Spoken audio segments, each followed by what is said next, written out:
The wind howled through the high mountains like a voice from long ago.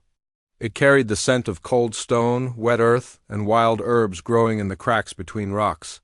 Up there, where the sky touched the peaks and the clouds moved slow like old travelers, there was a small village tucked between two great mountains. No one from the outside world had been there in a long time. The people lived quietly, waking with the sun, sleeping with the stars. They spoke softly, worked with care, and honored the land like a mother. One morning, a young woman walked down the narrow path from her home. She wore a long skirt made of deep blue cloth, hand-woven with red and gold threads that told a story, her story. Her feet were bare, used to the rough stone and cool grass. Her hair was tied back with a strip of cloth, and around her neck hung a small carved stone, smooth from years of touch. She moved with a quiet strength, like someone who had known loss but refused to be broken. Her name wasn't spoken much.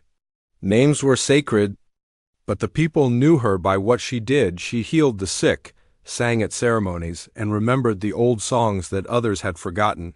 She had seen too much too young. Her parents were taken during a raid years ago, when men on horses came from the east, shouting in a language no one understood. She survived by hiding under the floorboards of her home, listening to the screams, holding her breath until morning. Now, she lived with her aunt, a woman with deep lines on her face and eyes that saw everything.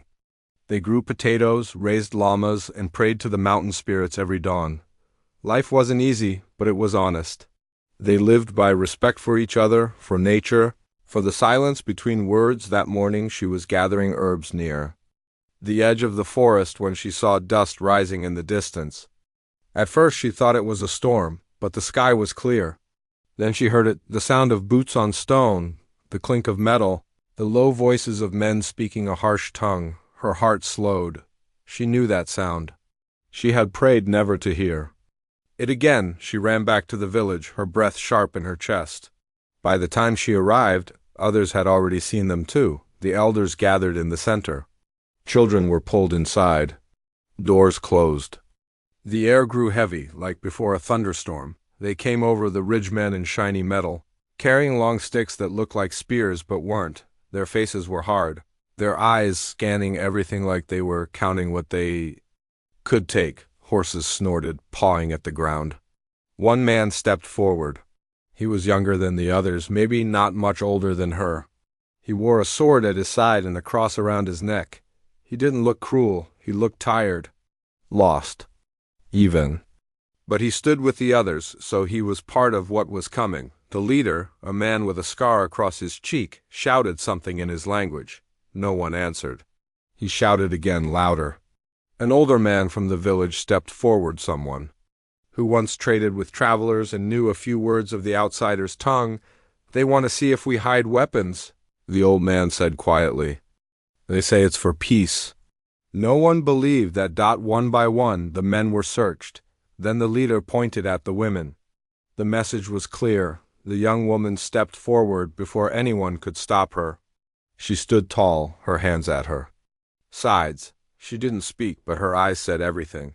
Asterisk, you can hurt me, but you won't take my dignity. Asterisk, the leader looked at the younger soldier, the one with the tired eyes. He said something sharp, pointing at her. The young man froze. He looked at the woman, then at the ground, then back at her. He didn't move. The leader said it again, louder. This time it was an order. The young man swallowed hard. His hands trembled as he took a step forward. The woman didn't flinch. She looked at him, not with anger, but with something deeper, pity, maybe, or sorrow for what he was about to do. To himself, "Please," she said, her voice low but clear. "Don't lift my skirt." The words hung in the air. Even the wind seemed to stop. The man hesitated. His breath came fast. He glanced at his commander, then back at her.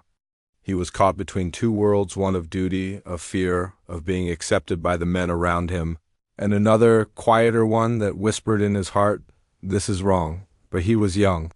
He had spent years being told he was doing the right thing, bringing order, faith, civilization. He had fought in battles, seen death, buried friends. He told himself he was strong.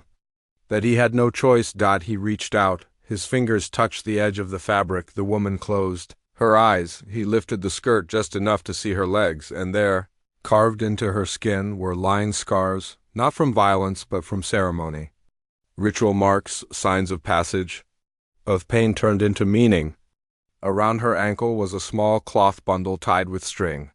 He didn't touch it. He didn't need to. He already knew this wasn't about hiding weapons. This was about humiliation. This was about power. And in that moment, something inside him broke. He let the fabric fall. He stepped back. His face went pale. His chest tightened. He looked at the woman, still standing, still strong, still whole, while he, the armed conqueror, felt smaller than he ever had in his life. He had carried a sword for years, believing it made him strong. But now he felt empty. Like all the things he thought were true about honor, about mission, about right and wrong were suddenly cracked like dry earth in the sun. He didn't look at his commander. He didn't care anymore. He turned and walked away, not toward the camp, but into the trees. No one stopped him. Behind him, the woman opened her eyes. She didn't smile. She didn't cry. She simply watched him go, like she had seen this before, not this man, but this moment.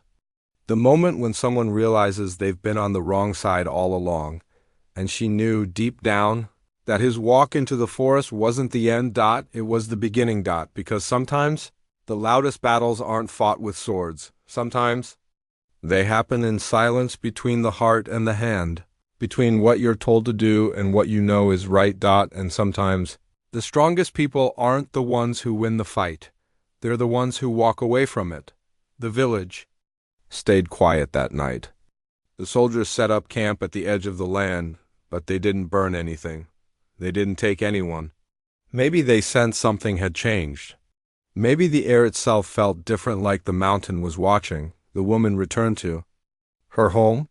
She lit a small fire, placed the herbs she had gathered by the window, and sat in silence. Outside, far down the valley, the young man sat by a stream, his head in his hands. He didn't sleep. He thought about her voice, her eyes, the scars that told a story he would never fully understand. He thought about the cross around his neck and wondered if the God he prayed to could forgive what he had almost done. And for the first time in years he cried, not for himself, but for what had been lost. Not just by him, but by all of them. The world was not as simple as they had taught him in the seminary, in the barracks, on the battlefield. There was no glory in making someone beg. There was no honor in fear, and there was no strength in hurting the helpless. He stayed in the forest for 3 days. On the 4th morning, he appeared at the edge of the village again. This time, he wasn't wearing his armor. He carried nothing but a small bag. He didn't speak. He simply knelt on the path and waited. The woman saw him from a distance. She didn't rush. She took her time. When she reached him, she didn't say a word. She handed him a cup of warm herb tea, the kind they gave to the sick. He took it with shaking hands, and in that simple act, no words, no ceremony, just kindness in the face of shame. Something began to heal. Not everything. Not all at once, but enough. Because even in the darkest times, when the world feels broken, one moment of courage, one act of mercy can change the course of a life, and sometimes that's all it takes. The young man stayed on the edge of the village for days, unsure if he belonged. He didn't try to explain himself or ask for forgiveness. He just sat there, watching the people go about their lives as though he were invisible, and maybe in a way he wanted to be. The shame weighed heavy on him, pressing down like the thick clouds that rolled over the mountains. He had done something wrong, something he couldn't undo, and now he felt stuck between two worlds, the one he came from and the one he had stumbled into. At first, no one spoke to him. They'd pass by with baskets of potatoes, jugs of water, and bundles of firewood, glancing at him but saying nothing. Some looked away quickly, others held his gaze a little longer, as if trying to understand why he was still there. The woman who had faced him that day, the one with the scars and the quiet strength, was among them. She didn't approach him either, but she noticed how thin he looked, how hollow his eyes had become. Hunger and guilt ate at him in equal measure. On the 5th morning, an older man finally broke the silence. He was one of the elders, his hair streaked with gray, his hands calloused from years of work. He walked up to the young man, leaned on his staff, and said simply, "You are still here." It wasn't a question. It was an observation, spoken without judgment. The young man nodded. His voice caught in his throat when he tried to speak. After a moment, he managed to say, "I don't know where else to go." The elder studied him for a while, then turned and gestured toward the village. "Come," he said, "we will feed you." That was all it took. No lectures, no demands. Just an invitation. The meal was simple: boiled potatoes, roasted corn, and a stew made from wild herbs. The villagers gathered around the fire, sitting cross-legged on woven mats. The young man hesitated before joining them, unsure if he should sit so close. But the elder motioned for him to take a place near the flames, and he obeyed. For the first time in days, warmth spread through his body, not just from the food, but from the act of being included, even in such a small way that no one asked him questions. Instead, they talked amongst themselves, sharing stories about the harvest, the weather, the animals that roamed the hills. Their voices were calm, rhythmic, like the hum of bees in a field. Occasionally, laughter rippled through the group, soft and genuine. The young man listened, letting the sounds wash over him. He didn't understand most of what they said. It was in their language, not his, but he could feel the meaning behind it. These were people who cared for each other, who lived in rhythm with the land. They weren't perfect. They argued sometimes, worried about tomorrow, mourned those they had lost. But they carried their burdens together, like a family. After the meal, the woman approached him. She carried a clay pot filled with fresh water and handed it to him without a word. He drank deeply, the cool liquid soothing his dry throat. When he finished, he looked up at her, expecting anger or disdain, but her expression was neutral, unreadable. She pointed to a pile of blankets nearby and said, "Sleep, you need rest." He nodded, too exhausted to argue. As he lay down under the blanket, staring up at the stars, he realized something strange. Despite everything, he felt safe here. Safer than he ever had in the camps, surrounded by men with swords and orders. Here, no one threatened him. No one judged him. They let him exist, quietly, without expectation. Days turned into weeks.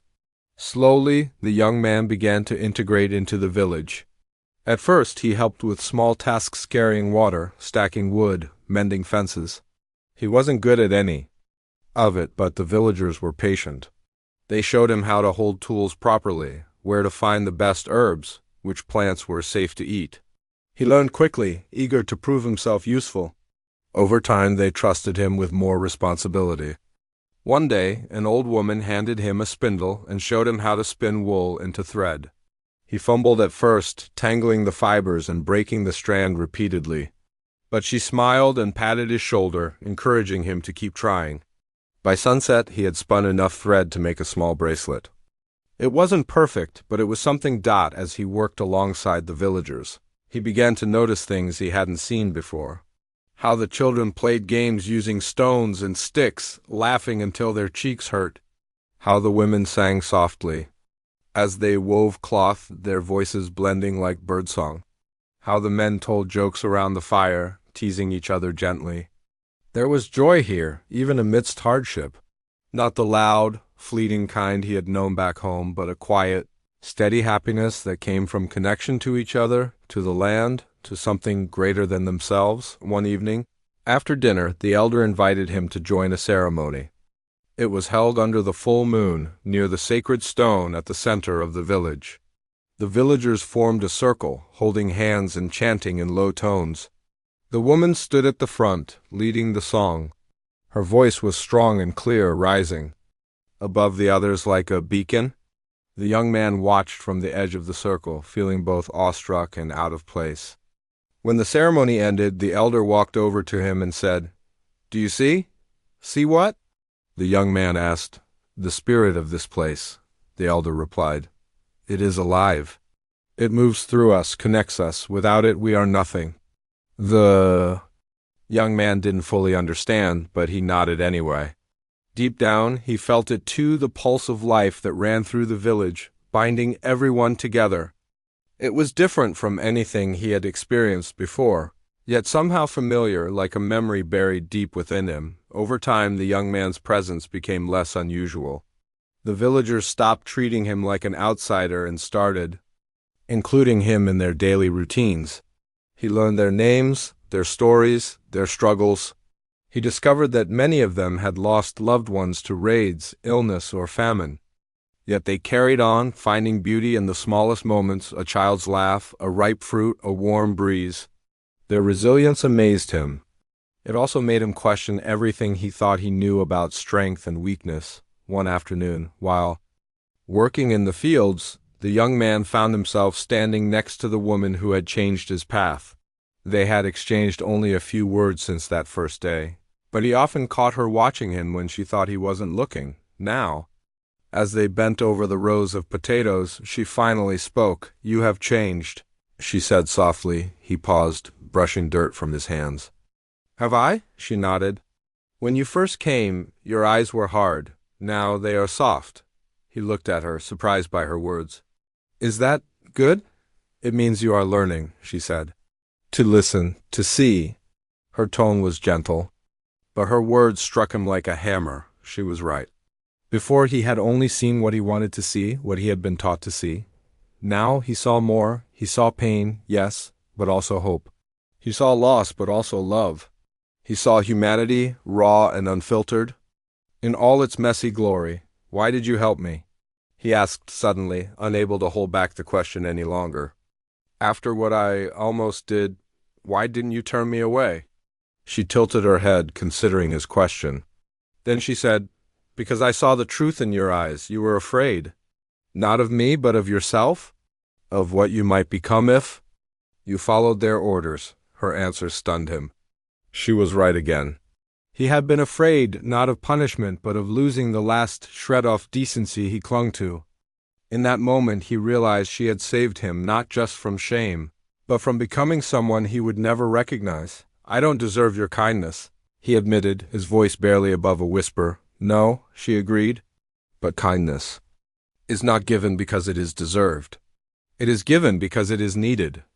Her words lingered in the air, simple yet profound. He didn't respond, but he felt something shift inside him. A crack in the wall he had built around his heart widened ever so slightly, letting light seep through. As the seasons changed, so did the young man.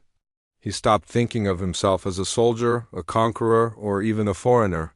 He became part of the village, contributing in ways big and small. He helped build irrigation channels to bring water to the fields. He tended to injured animals and comforted crying children. He even joined in the songs during ceremonies, though his voice was rough and off-key. The villagers laughed good-naturedly at his attempts, but they welcomed him nonetheless. One night, as they sat around the fire, the elder handed him a carved wooden flute. "Play," he said. The young man hesitated. "I don't know how." "Try," the elder urged. "Music comes from the heart, not the hands." Tentatively, the young man brought the flute to his lips and blew. The sound was weak and uneven at first, but as he continued, it grew steadier, sweeter. The notes wove through the air, mingling with the crackle of the fire and the rustle of leaves. For the first time in years, he felt truly alive, not as a tool of war, but as a human being connected to something larger than himself. When the song ended, the woman smiled at him. It was the first real smile she had given him, and it lit up her entire face. "You are learning," she said. And for the first time, he believed her. The days grew shorter as the mountain air turned crisp, signaling the arrival of autumn. The villagers prepared for the colder months ahead, gathering firewood, drying herbs, and storing food. The young man worked alongside them, his hands now calloused from weeks of labor. He had learned to weave baskets so tight not even a drop of water could seep through. He knew which plants healed wounds and which ones brought fever down. He understood the rhythm of the village, the way people moved together like a single organism, each part playing its role without hesitation or complaint. But there was one task he dreaded: hunting. The men often went into the forest to bring back meat for the winter, and though he had been invited to join them several times, he always found an excuse to stay behind. It wasn't that he was afraid of the wild animals. It was the thought of taking a life that made his stomach churn. Back in his old life, killing had been part of the job, something impersonal, justified by orders. Here, though, things felt different. Every creature seemed alive with purpose, every breath sacred. How could he justify ending that? One morning, the elder approached him while he was mending a fence. "You haven't hunted yet?" the elder said, his tone casual but knowing. "I'm not good at it." The young man replied quickly, avoiding eye contact. The elder chuckled softly. "No one starts out good at anything. Even the best hunters were once clumsy boys chasing rabbits." "It's not just that," the young man admitted after a pause. I don't think I can do it. Take a life, I mean." The elder nodded slowly, as if he'd expected this answer. "Life is precious," he said.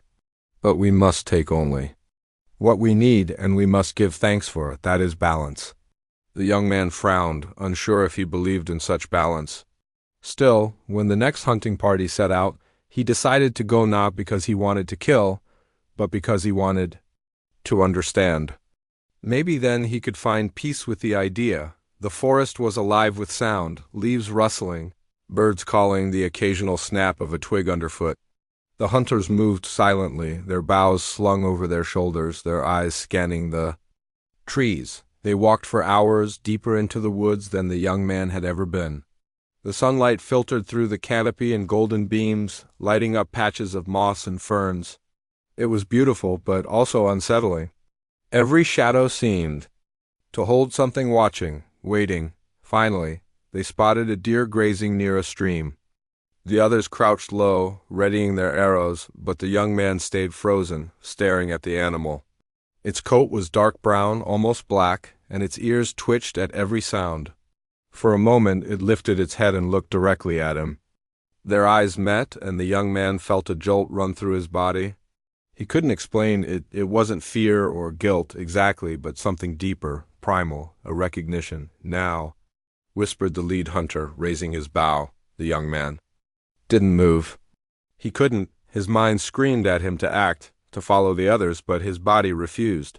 The hunters released their arrows, and the deer bolted, disappearing into the trees. One arrow grazed its flank, leaving a trail of blood on the ground. The hunters cursed under their breath, frustrated by the missed shot. But the young man barely heard them. His chest felt tight, his throat dry. He stared at the spot where the deer had stood, replaying the moment over and over in his head. "What happened?" the lead hunter asked sharply, turning to him. "Why? Didn't you shoot?" The young man swallowed hard. "I couldn't." The hunters exchanged glances, some annoyed, others curious. The lead hunter sighed and shook his head. "Come on, we'll track it. If it's wounded, we have to finish it." They followed the trail of blood, moving cautiously. After a while, they found the deer lying on the ground, breathing heavily, its sides streaked red. The young man knelt beside it, his heart pounding. Up close, it looked smaller somehow, more fragile. Its wide eyes darted around, searching for escape, but its legs wouldn't cooperate. One of the hunters raised his knife, preparing to end it quickly. But the young man stopped him, placing a hand on his arm. "Let me," he said quietly. The hunters hesitated, then stepped back.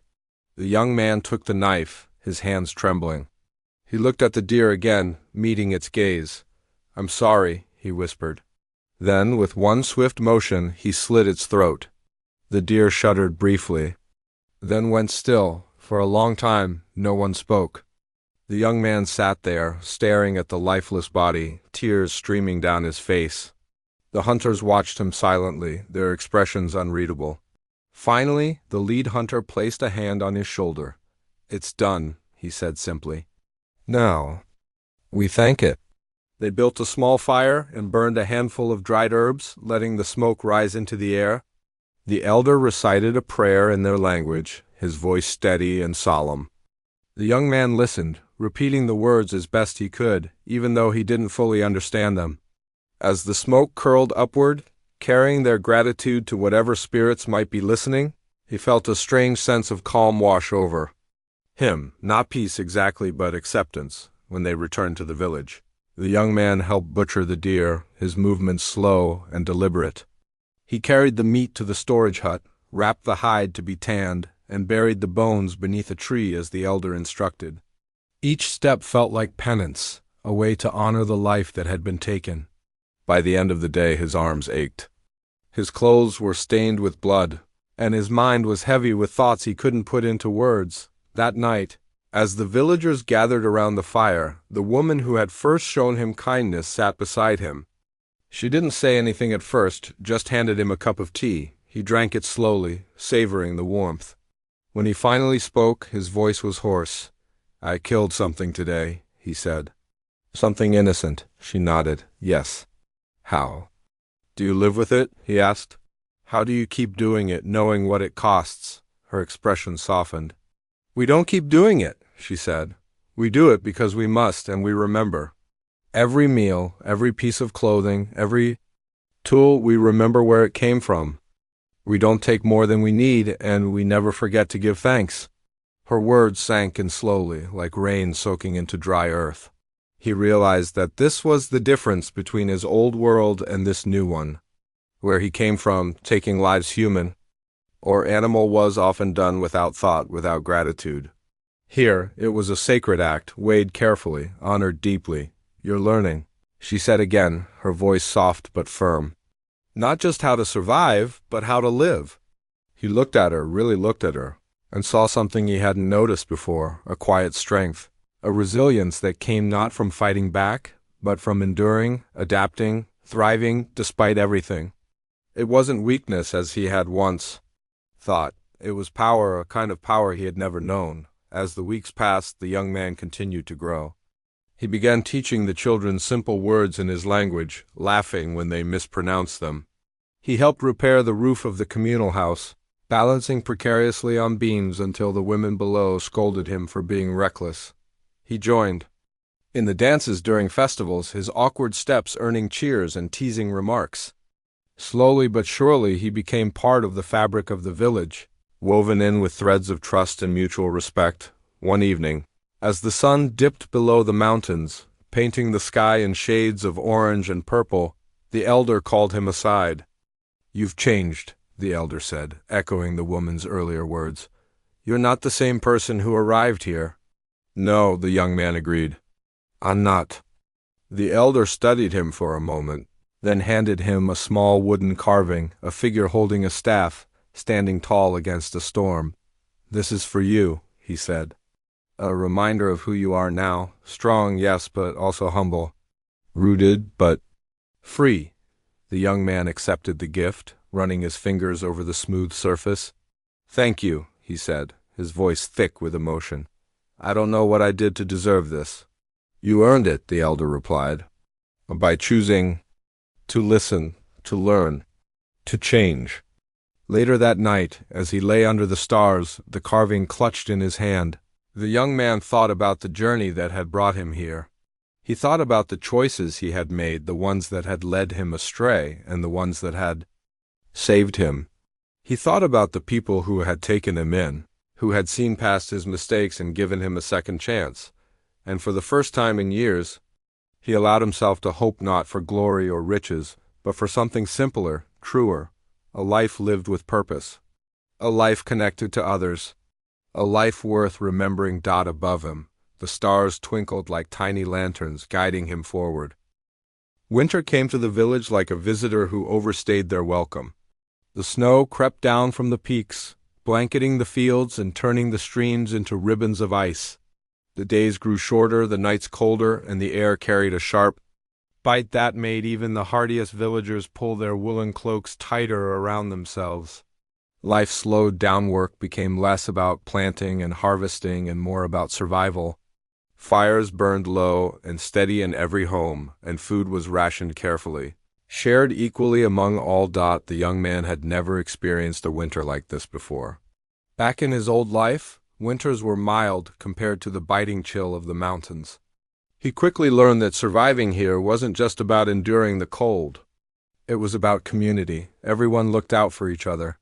When one family ran short on firewood, another would share what they had. If someone fell ill, the healer, the woman who had first shown him kindness, would visit them with herbs and warm broth. There was no room for selfishness in a place where survival depended on cooperation. He found himself taking on new responsibilities. Each morning, he helped clear paths through the snow so people could move between houses without sinking knee-deep. He chopped wood alongside the men, his hands raw from gripping the axe, but he didn't complain. At night, he sat by the communal fire, listening to stories told by the elders. They spoke of times long past when the land was untouched by outsiders, when the rivers ran wild and free, and when the ancestors walked among them as spirits. These tales weren't just entertainment, they were lessons, reminders of who they were and where they came from. One evening, after the storytelling ended, the elder turned to the young man. "You've adapted well," he said, his voice soft, but firm, "but there is still much you need to understand." "Like what?" the young man asked, leaning forward. "Your past," the elder replied. "It follows you, whether you want it to or not. Until you face it, you cannot truly belong here." The words hit him like a gust of icy wind. He had hoped that leaving his old life behind meant forgetting it altogether. But the elder was right. It lingered, a shadow at the edges of his mind. He nodded slowly. "What should I do?" "Write it down," the elder suggested. "Put your thoughts into words. It will help you see clearly." The next day, the young man borrowed a piece of parchment and a quill from the elder's collection, a rare treasure in the village. He sat by the window of his small hut, staring at the blank page. Writing had never been his strength. In his old world, scribes handled such tasks while soldiers focused on fighting. But now, sitting alone with nothing but ink and paper, he realized how powerful words could be. They could heal wounds, confront fears, and shape truths. At first, the words came haltingly. His handwriting was messy, the letters uneven. But as he wrote, memories poured out of him like water breaking through a dam. He wrote about the battles he had fought, the orders he had followed, the faces of those he had hurt. He described the smell of smoke rising from burned villages, the sound of weeping children, the weight of swords in his hands. He recounted the shame he felt when he lifted the woman's skirt, the scars that haunted him as much as they did her. And he confessed the emptiness he had carried inside him for years, an emptiness that only began to fill when he stepped into this village. By the time he finished, the sun had set, and the candle beside him flickered weakly. His hand ached, his eyes stung from strain, but he felt lighter, as if some invisible burden had been lifted. He read over what he had written, surprised by how honest it was. For the first time, he saw his actions not just as choices made under orders, but as parts of a larger pattern. A pattern of destruction, yes, but also of ignorance. He hadn't questioned the harm he caused because he hadn't understood its depth. Now, he couldn't unsee it. When he handed the letter to the elder the next morning, the older man scanned it silently, his brow furrowed. When he finished, he looked up at the young man and said, "This is good, painful, but necessary." "What should I do with it?" the young man asked. "Keep it," the elder replied, "or send it to whoever needs to hear it. Either way, the act of writing it has changed you." A few days later, the woman approached him while he was stacking firewood outside her house. She carried a bowl of stew and offered it to him. "You look tired," she said simply. "I am," he admitted, accepting the food gratefully. "But I'm clearer, I think, about things." She nodded as if she already knew. "Good, clarity is important." They sat together on a log near the fire, eating in silence. After a while, she asked, "Do you miss your old life?" He thought about it for a moment. Some parts of it, maybe.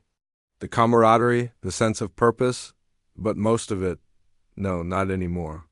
"And your new life?" she pressed gently. "Does it feel real to you?" He smiled faintly. "More real than anything I've ever known." She returned his smile, her expression softer now. "That's because you're living it with intention. You're choosing it, not being forced into it."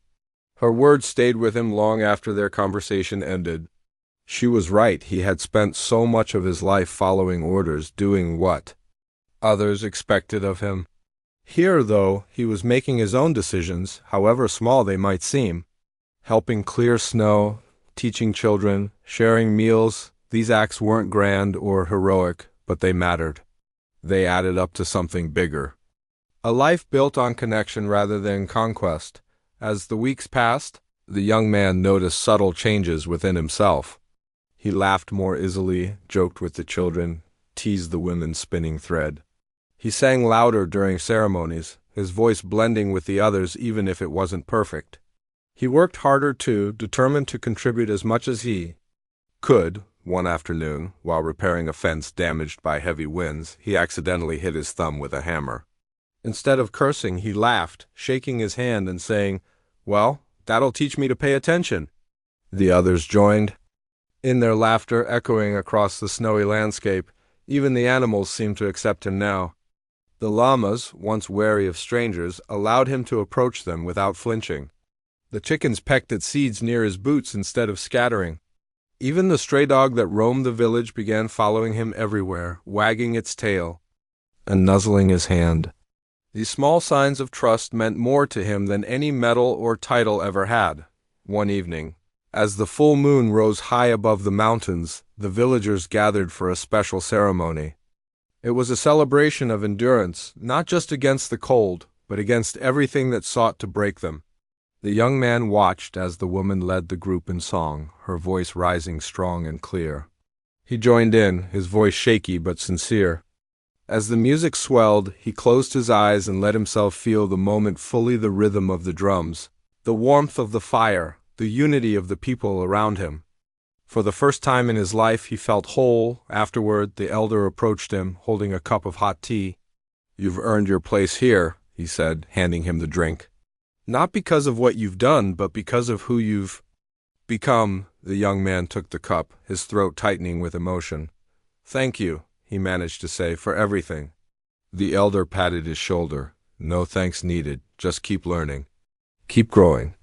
Later that night, as he lay beneath his blanket, the young man stared at the wooden carving the elder had given him earlier. It rested on a shelf nearby, its figure standing tall despite the imaginary storm swirling around it.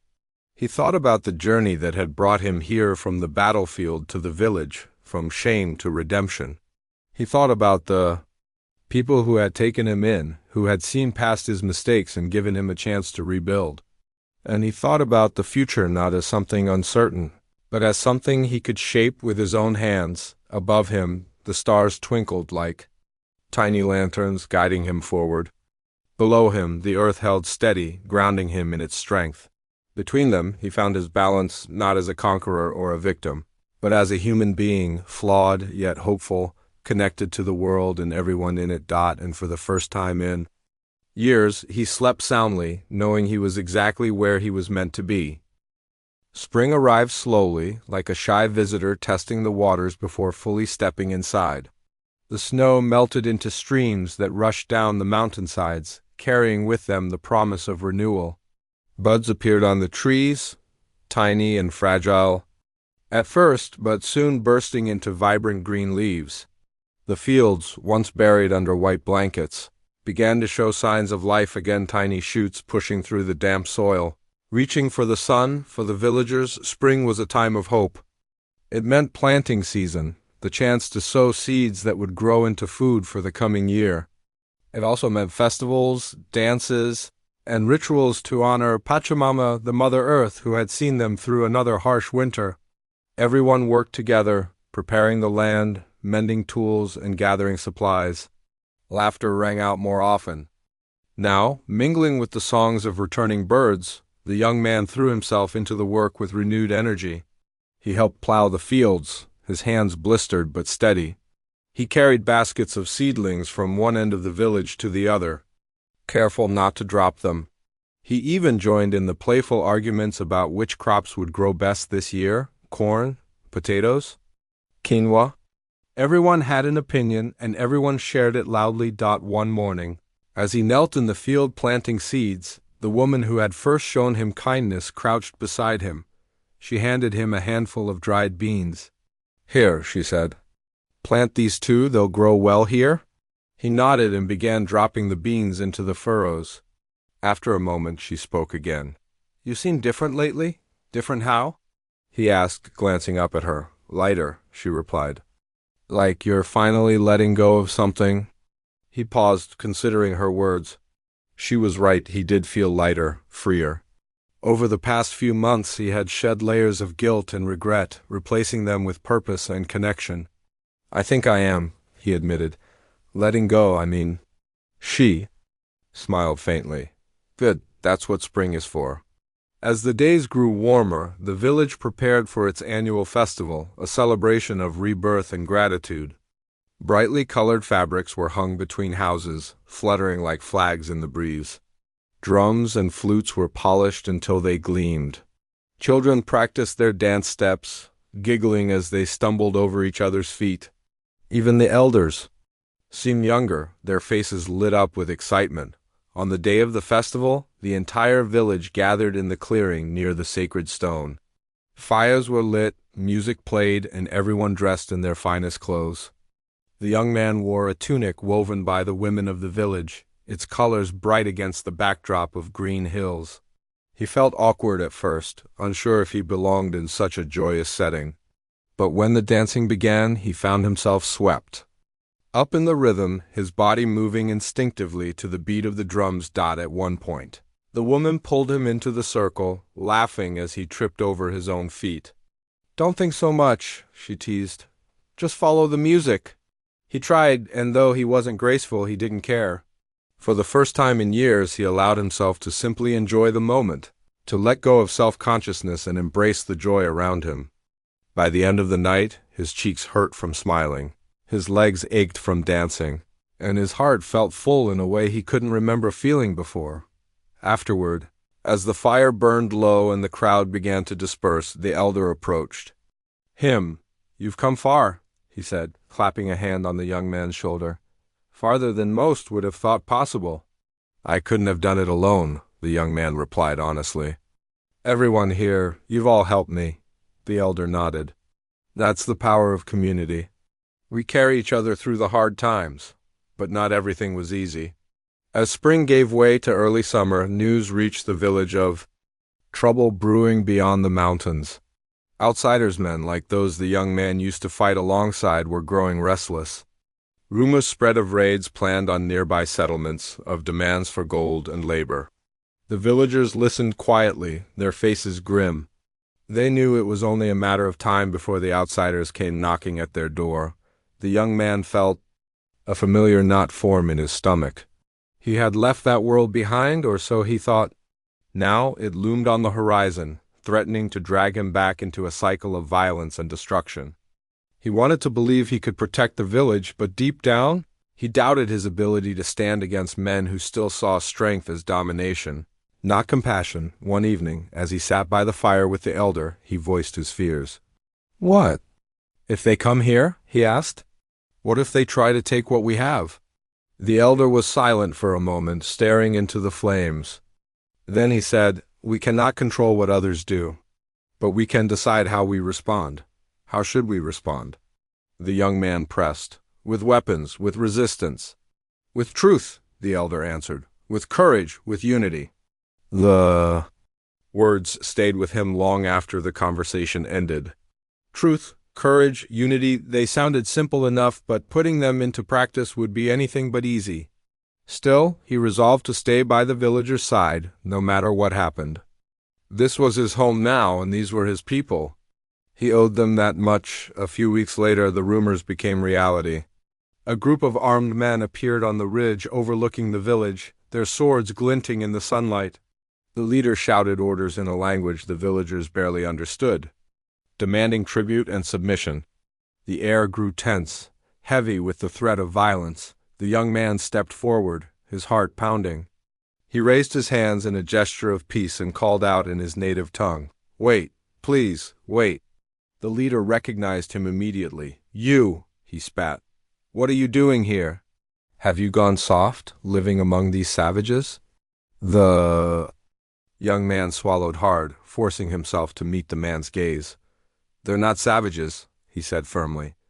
"They're people." "Good people," the leader sneered. "And you?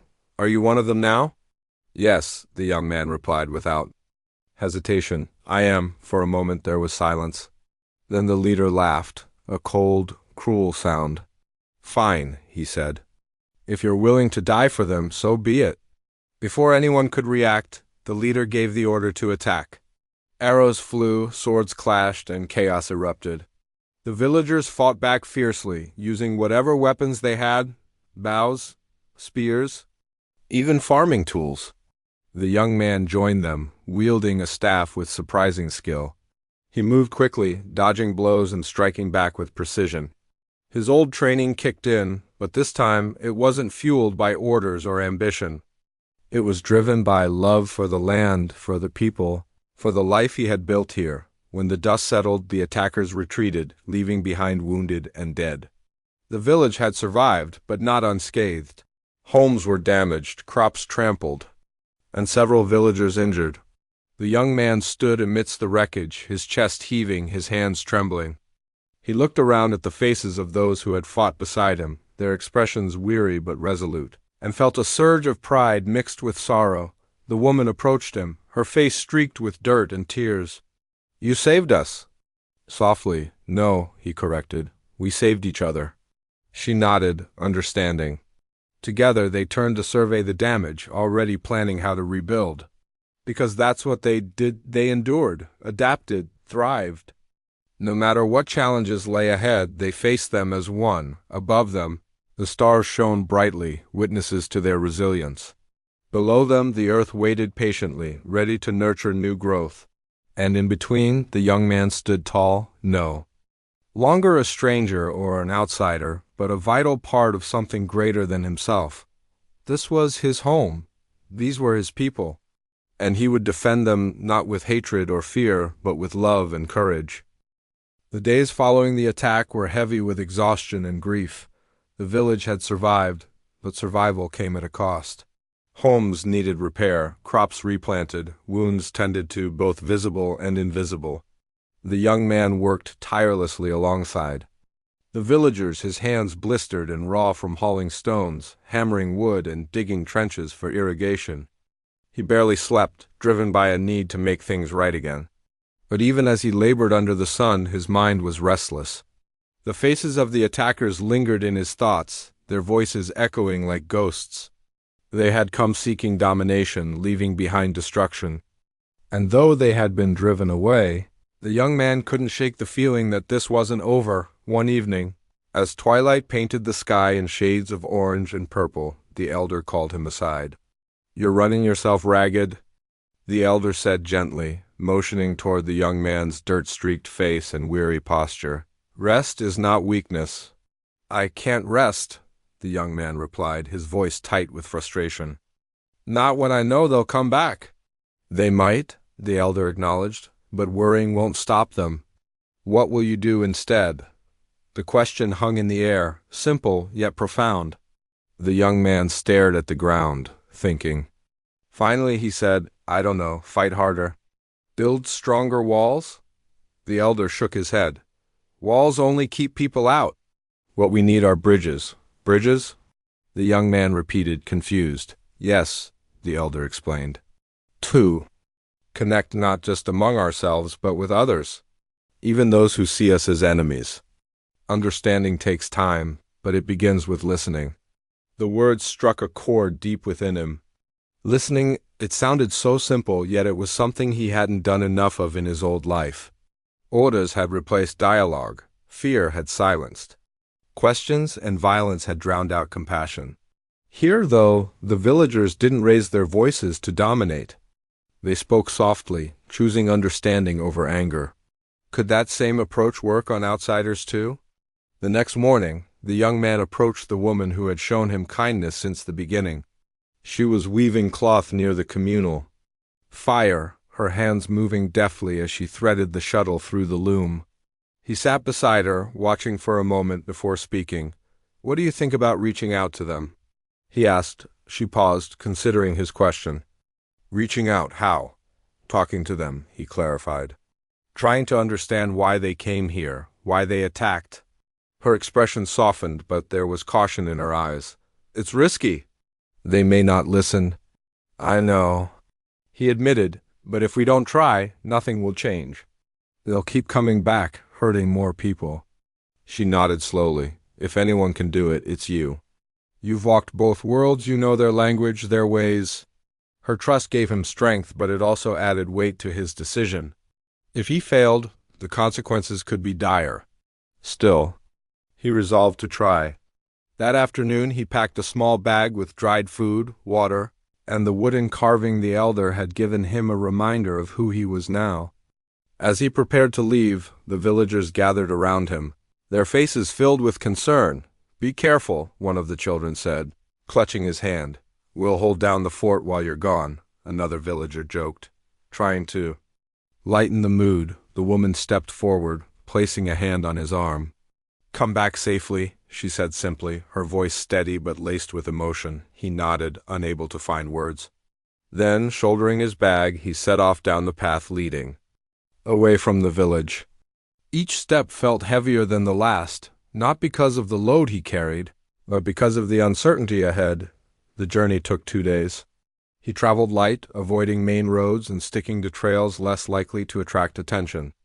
On the second evening, he spotted smoke rising in the distance, a campfire.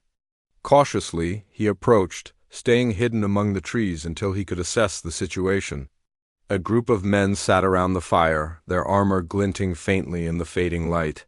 Their leader, the same man who had attacked the village, was among them, barking orders and laughing loudly. The young man waited until night fell, then stepped into the clearing. His heart raced as all eyes turned to him, but he forced himself to remain calm. Raising his hands to show he meant no harm, he spoke in their language. I've come to talk. The leader stood, drawing his sword. Talk? He spat. After what you did, after betraying your own kind? I betrayed no one, the young man replied evenly. I chose to stand with people who value life over greed. That's not betrayal, it's humanity. The leader sneered, clearly unimpressed, but curiosity flickered in his eyes. Fine, he said after a pause. Talk, but make it quick. The young man lowered his hands and took a step closer. Why are you doing this? He asked. Why destroy villages? Take what isn't yours, hurt innocent people. The leader laughed bitterly. Because we can. Because they're weak. Because the world belongs to the strong. And where does that leave you? The young man countered. Stronger, maybe, but happier, at peace?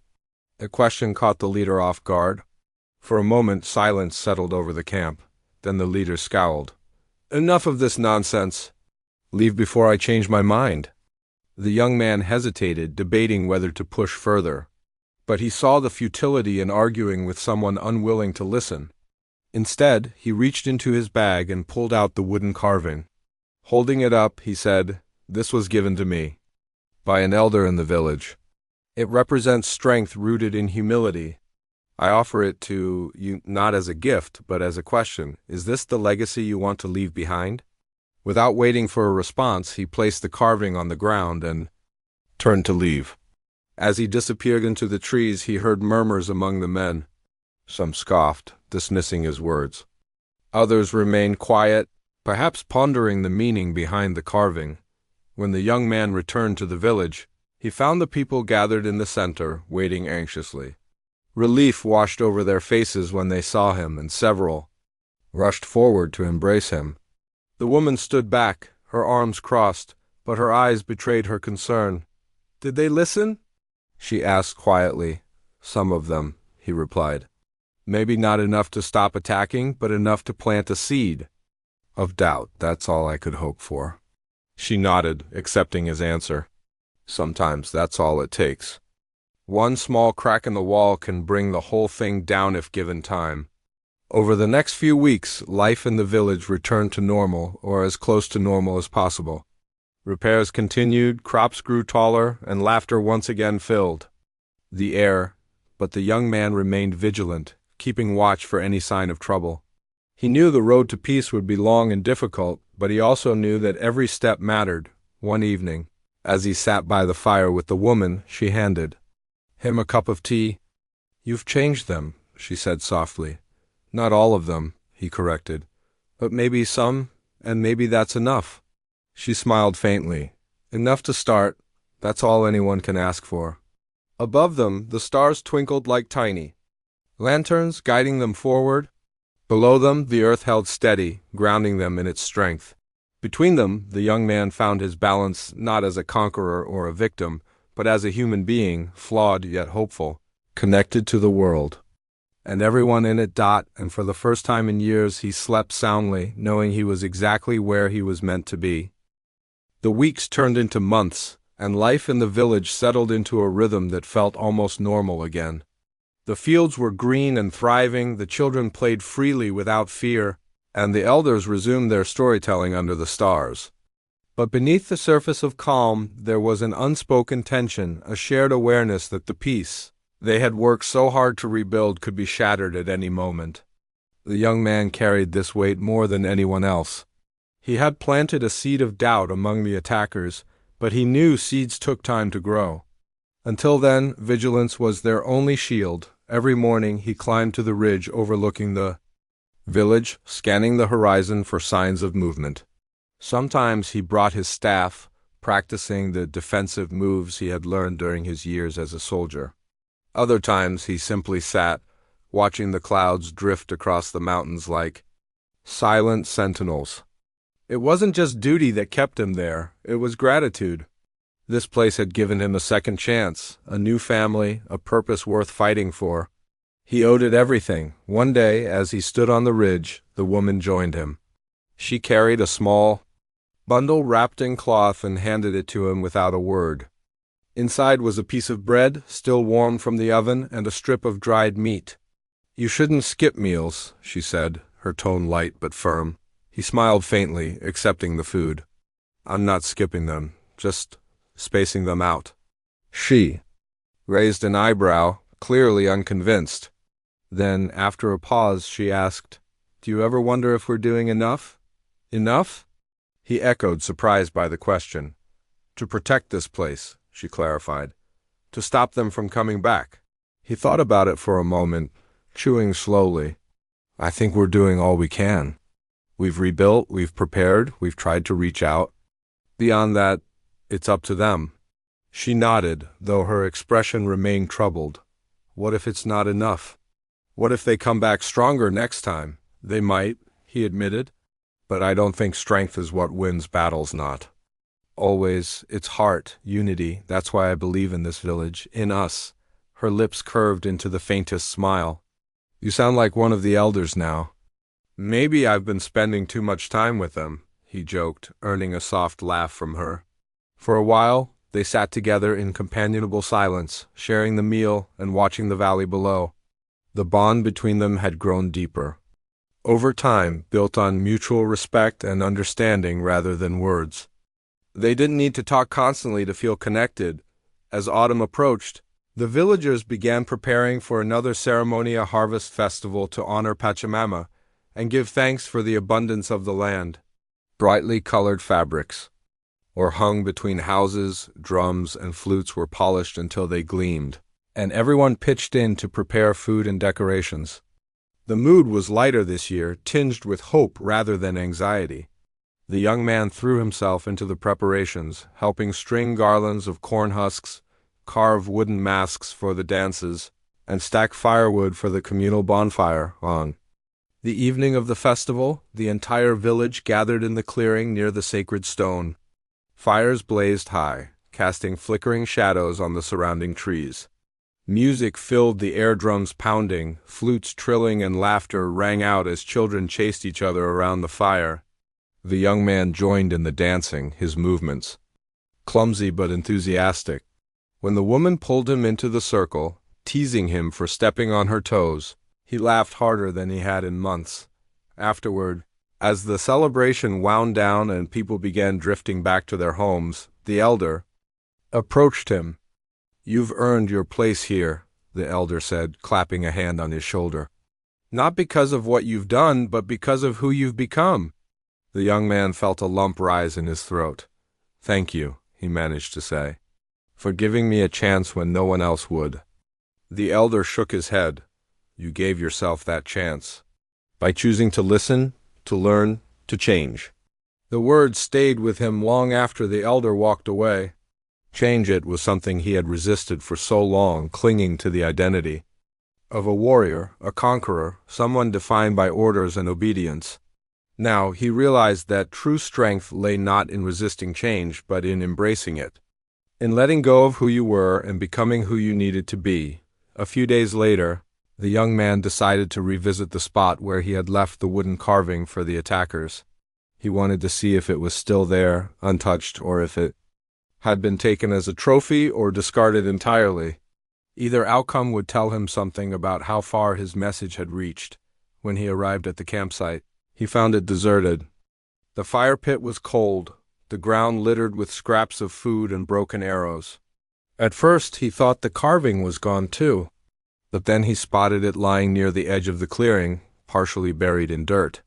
He picked it up carefully, brushing off the dust. To his surprise, it bore faint scratches, new carvings etched into the wood. Someone had added symbols, a sun, a river, and what looked like two hands clasped together. He stared at the markings, his chest tightening with emotion. These weren't hostile symbols. They were gestures of connection, however tentative. Whoever had carved them may not have fully understood his message, but they had responded in kind an attempt at dialogue. However small, when he returned to the village, he showed the carving to the elder and the woman. Both studied it closely, their expressions thoughtful. "It's a start," the elder said finally. "A fragile one, but a start." The woman nodded. "They're listening, even if they don't fully understand yet." The young man felt a spark of hope ignite within him. Maybe peace wasn't impossible after all. Maybe, brick by brick, they could build a bridge strong enough to withstand the storms ahead. Over the following weeks, the young man continued to keep watch, but he also focused on strengthening the bonds within the village. He organized training sessions for the younger men and women, teaching them basic self-defense techniques using farming tools as weapons. He helped the elders document their stories, writing them down so future generations wouldn't forget their history. And he spent hours sitting with the children, answering their endless questions about the world beyond the mountains. Through it all, he never stopped thinking about the carving. Each scratch, each symbol, represented a step toward understanding, a reminder that even the smallest acts of courage could ripple outward, touching lives in ways he might never see. One evening, as he sat by the fire with the woman, she handed him a cup of tea and said, "You've changed them." "Not all of them," he corrected, "but maybe some." "And maybe that's enough," she smiled faintly. "Enough to start?" "That's all anyone can ask for." Above them, the stars twinkled like tiny lanterns, guiding them forward. Below them, the earth held steady, grounding them in its strength. Between them, the young man found his balance not as a conqueror or a victim, but as a human being, flawed yet hopeful, connected to the world and everyone in it. And for the first time in years, he slept soundly, knowing he was exactly where he was meant to be. Winter returned to the village, bringing with it snow that blanketed the fields and turned the streams into ribbons of ice. The days grew shorter, the nights colder, but the warmth inside the village remained steady. Fires burned low and bright in every home, and laughter echoed through the crisp air as families gathered around shared meals. Life had settled into a rhythm of fragile peace, yes, but one that felt earned.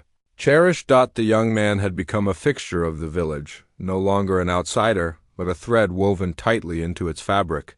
He helped stack firewood, mended fences, battered by wind, and taught the children simple songs in his native tongue. They giggled when he mispronounced words, mimicking him playfully, and he laughed along, unbothered. There was a lightness about him now, a kind of ease he hadn't known before. He still climbed the ridge each morning to watch for trouble, but the tension in his shoulders had eased. The horizon was quiet for now, and he allowed himself to trust that silence.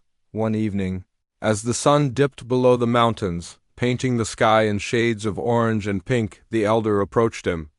"You've been here long enough," the elder said, his voice calm but deliberate. "What will you do next?" The question caught him off guard. "Next?" he repeated, frowning.